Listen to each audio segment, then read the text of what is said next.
I'm not here to school you. I'm here to inspire you. I'm here to motivate you and get you enthusiastic about the things of God. Because our time here is so valuable, we need to use it wisely and follow the plan of God. As I looked out here in the audience, I really felt the Lord wanting me to tell you all, because we have a wide range of ages in here, which is wonderful.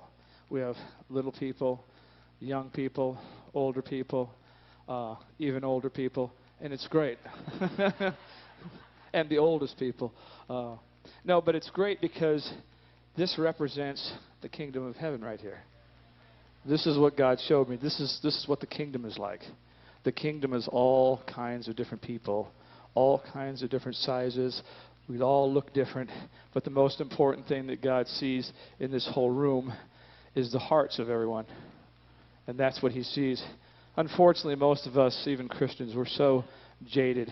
We so much just look at people and we size them up based on what they look like. We figure them out. And thanks be to God that God looks much deeper than what we do. Because we're just so surface level, man. We just can't get... And you know what you can never see? You can never see someone's heart. They could put on the best show in the world and they could act the whole game. But the thing is, we never fool God.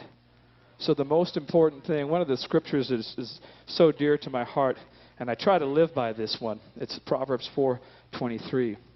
And it's when King David said, guard your heart. Above all else, guard your heart. For from it spring forth all of the issues of life. And you could pretty much hinge your whole walk with God on that scripture because, see, to me, the heart is a very intricate thing. It's this invisible force that's within it, and it has literally thousands upon millions of different layers and doorways to it. No one could comprehend it. It's a lot easier to comprehend stars and solar systems and planets and things in creation than it is to understand the human heart. It's so magnificently deeper than anything that we can see because it's this invisible thing. And to the degree that your heart seeks after God is the very degree in which you can know Him. And guess what? We're the stewards over our own heart. No one is in charge. The devil doesn't have any hold over your heart. God doesn't force himself over you. You are the steward over your own heart. That makes us very complicated beings.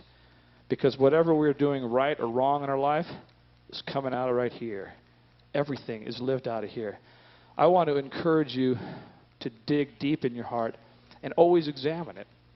And always ask God, Lord, what's going on in my heart today? I mean, because in life, many of us are living out of our head, out of what we see and out of our logic, and not out of our heart. But out of the heart is where you please God. Out of the heart is where you commune with Him, and out of the heart is where He directs you.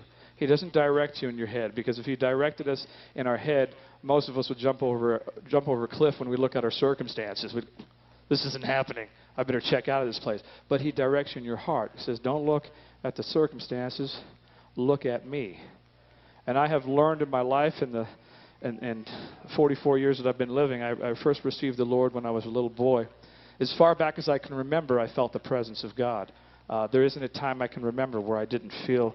I don't know why that is, but I did. By 8, I received Him like at a Baptist church camp. You know, one of those summer church camps where you go to church every day at the camp, and then you go to church every afternoon, then you go to church every night at the camp, and then there's a late night church meeting at the camp, and then there's a midnight service at the camp, and then of course there's a 6 a.m. service at the camp, and if you haven't received Jesus by then, you're on your way to hell. I mean, you know what I mean? Anybody been to vacation Bible school, right? Hey, it's good stuff, man.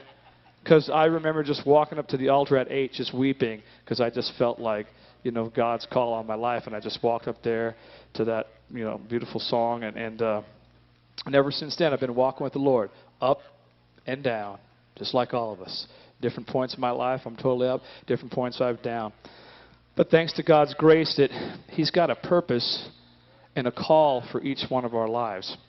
And I have learned to see myself For many years, I saw myself through my own eyes, but as years went on, I began to see myself through God's eyes. And when you see yourself through God's eyes, man, it's a whole nother result. Because if you only look at where you're at today, you could get discouraged. You can go, oh man, this hasn't happened, or that hasn't clicked, I'm still waiting on this, I'm still waiting on that. But God looks at the finished result. And the area that He can work with you most is each part of your heart that you give up. Because each part that you give up is another chamber, another doorway to let Him in. And so now I seek Him more than anything. For years I used to seek God's hands. You know, help me with this, Lord. Help me with that, Lord. Do this for me, Lord. Do that for me, Lord. But now it's moved to like, move all that away. Lord, I want to know You. I want to see Your face. I want to feel Your presence.